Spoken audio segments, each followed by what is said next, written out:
Happy Monday. Leslie Urbis here, registered dietitian, personal trainer, mama, wife, pregnant again.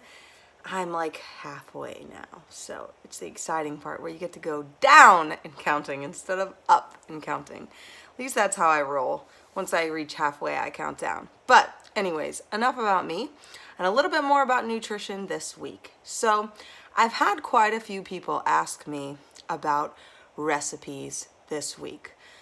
I'm so bored with what I'm eating. What do I eat? How do I eat? When do I get to eat more? I'm tired of just chicken and veggies. I'm tired of just the same old, same old, same old. Dude, we're all tired of that, right? Like, think about it, okay? You go to your favorite restaurant and you probably get the same exact thing every time. But it doesn't bother you because you love the flavor of whatever it is that you're getting, and it's probably not healthy for you, and you're like, whatever, it's my dining out night. Now, we're not gonna get into that, but how do you spice up your meal? I'm literally just gonna talk about chicken and vegetables here.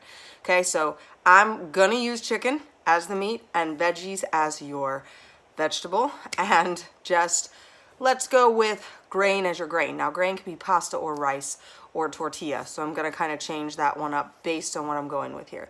But let me give you the rundown. Okay, chicken, gotta be healthy.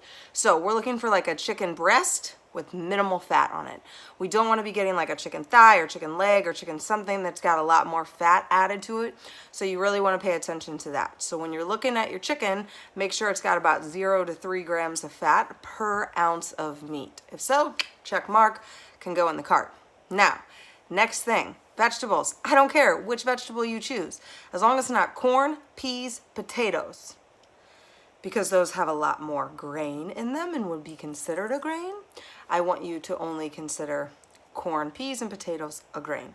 So any other vegetable that you can think of, you can mix it up however you want to, and then put it with a grain. So how do I do my typical chicken and vegetables and get tired and not have it just be chicken and vegetables on the plate? Okay, here we go. Number 1, chicken vegetable stir fry.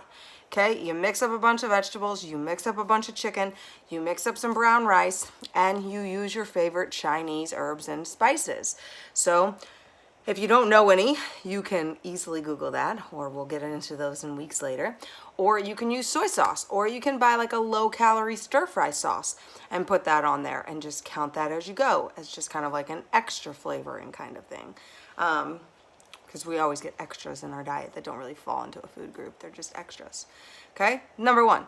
Number 2, tacos, chicken tacos. You take your chickens, you take a bunch of vegetables that most people would do things like peppers, not beans, because beans are technically a protein and a carb, not a vegetable, but you could do a bunch of peppers, you could do lettuce, you could do carrots, you could do, some people even put like zucchini and other like fajita kind of things into the chicken taco.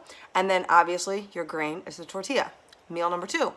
Meal number 3 with just plain chicken and vegetables would be a casserole of some sort. So very similar to that stir fry, but you could make it into like a chicken pot pie, but not really use the pie part, just making it the vegetable without the pie crust, and maybe doing some pasta in there.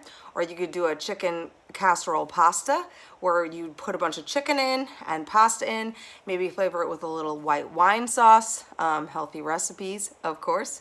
If you don't know any, that's why you kind of need my help a little bit to get kind of like a good recipe there. But that is another idea to go to.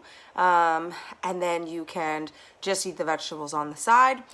Or even better, if you're anything like me, I like to do like a chicken sandwich and do chicken with a bunch of veggies on top. And put it like a whole wheat bun on top of it or something like that. Or a lot of times, since I'm such a potato person, I'll do like potatoes instead. That kind of just gets back to the basics, but you change the flavor of the chicken because you bake it, or you grill it instead of bake it, okay? I want to come up with one more, and I want to make it healthy.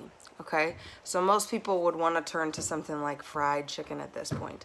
But you can put some sort of light breading on the chicken, like a shake and bake kind of thing, but watch that because that can have a little bit of too much sodium.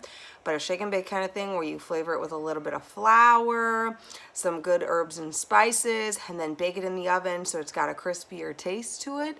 And then on that you could do it over brown rice with some vegetables, and then do another like white wine sauce, or you could do like a spaghetti sauce with that and make it more like kind of like a chicken parmesan, I guess, but not really, kind of a little bit different, if that makes sense. But that gives you about 4 or 5 recipes of what you could do with just chicken and vegetables. That's not chicken, veggies, grain, okay? It can get very boring. But sometimes we get stuck in these mundane things and we don't know how to mix it up or match it up or come up with new things. And that's where having a foolproof plan comes into play. You need to know what you're eating, how you're eating it, what you're going to need for the week. And sometimes that can be so overwhelming. So you need someone to help you break that bit by bit. So remember that my program shows you exactly how you're going to do that over the course of 8 weeks. So at the end of 8 weeks, you are a whip snacking kind of eating person where you're able to do whatever you want to do with your food, lose some weight, know you're eating healthy, and be able to plan for the entire family without losing your mind, which is important. So take that into consideration. I hope you enjoyed these chicken meal prep ideas and recipes, and I look forward to talking with you again next week. Have a great day.